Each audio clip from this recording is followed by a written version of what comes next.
नमस्ते बच्चों, 7th class की विज्ञान विषय में आप सभी का स्वागत है।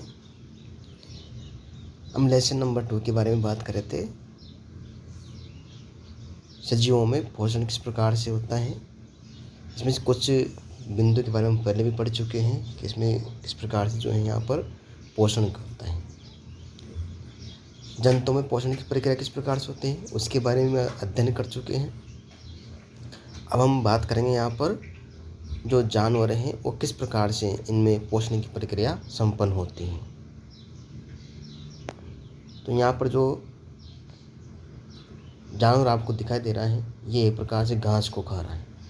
तो हम कह सकते हैं कि घास को खाने वाले जो जंतु हैं वो किस प्रकार से अपने भोजन का यहाँ पर जो है पोषण की प्रक्रिया को संपन्न करता है। जो ये जानवर होते हैं इसके अंदर यहाँ पर जो आमाशय के यहाँ पर हम पाचन तंत्र की बात करते हैं तो ये जब भोजन को ग्रहण करते हैं तो आमाशय के जो यहाँ पर जानवरों में 4 भाग पाए जाते हैं। इसमें रोमिनेंट इसके भाग आमाशय का एक भाग होता है। ये भाग जो हैं ये घास में उपस्थित जो सेलुलोज होता है उसका पाचन करने का कार्य करते हैं और इसी भाग से ये वापस आ जाते हैं और यहाँ आने के बाद क्या करता है वापस जुगाली करते हैं। और जुगाली करने वाले जानवर जो हैं वह अपने कुछ समय के लिए व्यतीत करते हैं। यहाँ का आपको जो रेड डॉट दिखाई दे रहे हैं ये पादपों में पाए जाने वाला सेलुलोज होता है। ये इसके अंतिम भाग जो होता है उस पर ये यहाँ पाचन की प्रक्रिया को संपादित करते हैं और पाचन की प्रक्रिया को संपादित करने के बाद संपूर्ण यहाँ पर जो छोटे बड़े आंत होता है इसी के भाग में एक होते हैं अंधनाल। शुद्रांत्र और वृद्धांत आप पहले पढ़ चुके हैं। छोटे आंत और बड़ी आंत कहते हैं वृद्धांत्र बड़ी आंत्र और यहाँ पर एक प्रकार इसमें अंधनाल यहाँ पर पाया जाता है जो भोजन को पाए। अब हम यहाँ पर पाए जाने वाला एक कोशिका जल के अंदर पाए जाने वाले जीवों के बारे में। तो यहाँ पर अमीबा है। ये एक कोशिकीय जीव होता है जो बहुत ही सूक्ष्म होता है। इसमें अंगुली समान स्नायु पाए जाते हैं। इसको पादाप कहा जाता है। एक कृत्रिम पाँव कहलाते हैं। जब इसके समीप कोई भोजन आता है तो ये पादाप के माध्यम से इसे भोजन है और इस भोजन आने के दौरान ये इसके अंदर उपस्थित जो भाग होती हैं केंद्रिका संरचना उसमें चली जाती हैं और ये भोजन का फिर यहाँ से पाचन की प्रक्रिया को संपन्न करता है। ये संपूर्ण अमीबा के शरीर में ये घूमता हुआ रहता है और इसमें ये इन पादाप के माध्यम से हम आहार नाल के बारे में पढ़ रहे थे। आहार नाल के कौन कौन से भाग होते हैं उसके बारे में चर्चा कर रहे हैं यहाँ पर।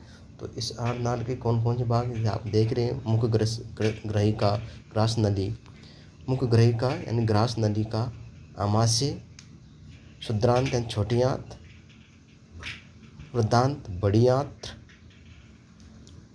और मलद्वार अथवा गुदा, ये सब जो है यानी यहाँ पर जो है आहार नली के सब भाग होते हैं।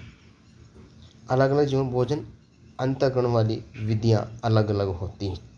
जैसे हमने यहाँ पर बात करी थी ये सही है गलत, तो हम कह सकते हैं ये सही। कुछ क्वेश्चन हम यहाँ पर इसका जो है हल करते हैं। अगला क्वेश्चन है आमाशय में अम्ल, खाली स्थान दे रखा है, को नष्ट करता है यानी आमाशय में जो अम्ल है को नष्ट करता है। तो कौन नष्ट करता है? जीवाणु। बच्चों कौन सा रस है जो प्रोटीन को एमिनो एसिड में परिवर्तित करता है? तो अग्नाशय रस है जो प्रोटीन को एमिनो एसिड में परिवर्तित करता है। शुद्रांत्र की आंतरिक भित्ति पर अंगुल जैसी संरचनाओं को क्या कहते हैं? तो आपने देखा है तो उसे एक प्रकार से रसांकुर कहते हैं। आगे हम बात करते हैं आहार नाल के कौन से भाग द्वारा किस नियमन क्रियाएं संपादित होती हैं। तो पचे हुए भोजन का अवशोषण, भोजन को चबाना, जीवाणु नष्ट करना, भोजन का संपूर्ण पाचन, मल का निर्माण। तो आनाल के यहाँ पर कौन से भाग द्वारा नियमन क्रियाएं संपादित होती हैं? तो इसमें आप देख रहे हैं यहाँ पर शुद्रांत, मुख गुहिका, आमाशय, शुद्रांत, वृद्धांत। वसा का पूर्ण रूपेण पाचन किस अंग में होता है? तो वसा का पूर्ण पाचन अंग वो कौन सा है? शुद्रांत है।